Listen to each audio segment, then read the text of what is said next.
Meu nome é Lucília Machado, eu sou uma mulher branca, de cabelo castanho na altura do pescoço, estou usando um óculos escuro, uma calça amarela, uma blusa verde com estampas cor de abóbora, azul e verde.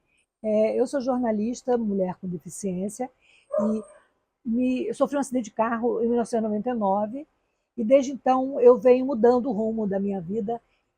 Atualmente, eu sou presidente da Comissão Permanente de Acessibilidade e Inclusão da Universidade Federal Fluminense, coordenadora da Frente Nacional de Mulheres com Deficiência, e agora eu estou assumindo o Conselho Municipal da Pessoa com Deficiência em Niterói. Lá vem elas. A ideia de fazer a exposição, né, nesse projeto ousado com a Folguedo, trazer um pouco da arte, da cultura defissa dessas mulheres que produzem, fazem arte. E esse nome é até engraçado, o nome da exposição, é porque surgiu que toda vez que eu ia nas minhas andanças, fazer alguma reunião, de uma reivindicação para as pessoas com deficiência no meu cotidiano, eu ouvia dos gestores, dos interlocutores, lá vem ela. Como se as nossas reivindicações, como se a nossa vida de pessoa com deficiência fosse uma coisa menor, ou como se a gente estivesse incomodando. Então, a gente reuniu algumas artistas mostrando o seu trabalho, né, abrindo o seu espaço, e para marcar território e mostrar que as mulheres com deficiência produzem arte, que as mulheres com deficiência têm cultura DEF na veia. Além da minha militância, eu continuo firme na estrada do jornalismo, e eu, por conta de cavar mais espaço para as pessoas com deficiência e para que a nossa voz seja ouvida, né, por todo mundo, não só por pessoas com deficiência, eu tive a ideia de fazer um podcast, chama-se Podcast Acessando Lucília, em que eu abro a bancada para receber pessoas para falar dessa temática, inclusão, acessibilidade, diversidade, deficiência, num cardápio cultural. Que a gente traga a Libras e audiodescrição como ferramentas de dramatúrgicas, né? Como elementos dramatúrgicos, e não como um acessório de acessibilidade.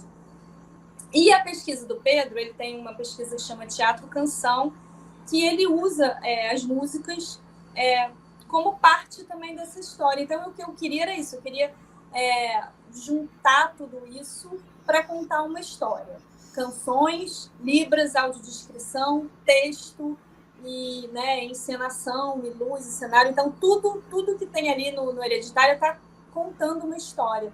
E essa história é parte do princípio da minha história pessoal, de ter uma doença congênita, de herdar, né, uma doença congênita. Mas, a partir da minha história pessoal, a gente vai abrindo um leque que acaba se tornando uma história universal. As pessoas têm muito medo da deficiência, ou então falam que não é medo. Não é medo, é que eu não sei lidar. Não está mais na época de você falar que não sabe lidar, né? Porque você tem como se informar, não tem que ter medo de falar, de perguntar, né? E eu acho que o como lidar é como lidar com qualquer ser humano, né? Com respeito. Se você não souber como agir, pergunte como.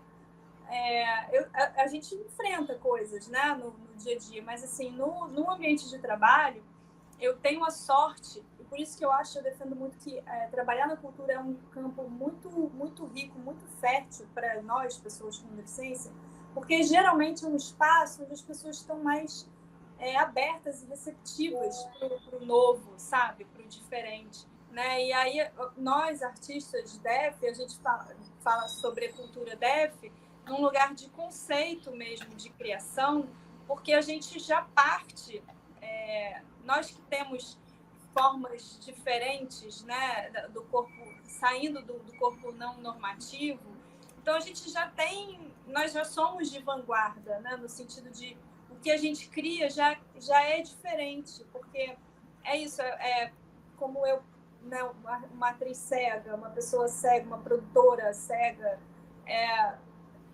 desde que eu começo a pensar no meu trabalho, eu já começo a pensar junto, né, no público que eu quero acessar, né, na audiodescrição, na Libras, não tem como não pensar nisso, né?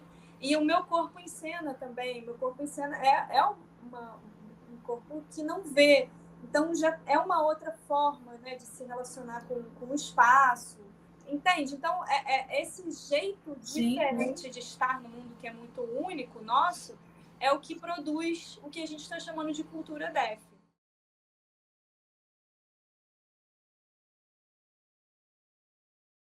Eu digo que eu estou uma nova encadernação. Como é que você está convivendo com essa nova encadernação? Eu perdi, como você teve as suas perdas, eu perdi o braço direito. Então, assim, são muitas coisas que você perde. Seus movimentos, você tem só um braço para fazer tudo, mas eu estou aprendendo com muito afinco e eu já faço muita coisa, quase tudo. A gente não sabe dizer quanta força existe dentro da gente. Eu não sou um caso único de maneira nenhuma. Apenas me escolheram, talvez porque eu fosse uma poeta já conhecida. Além da capacitação, de ter paciência, lembra de ser gentil como você sempre. Você é gentil com você mesmo? Mas antes de mim sempre vem o outro. Eu sou uma cuidadora por natureza. Então fala um pouquinho do fardo de carinho. O que é o fardo de carinho? Que fardo é esse que trouxe tanto carinho que se tornou uma pessoa assim tão bonita? Bom, o fardo de carinho eu escrevi para o meu filho André, que era bem pequeno, tinha uns 7 anos. Eu, na verdade, escrevia poemas para mim mesmo, para adultos, e ele era um leitor já, desde bebê, desde 1 ano, 2, quando eu lia um texto, depois eu lia trocando alguma palavra, ele ficava furioso. Não é assim, mãe! Já estava tudo decorado.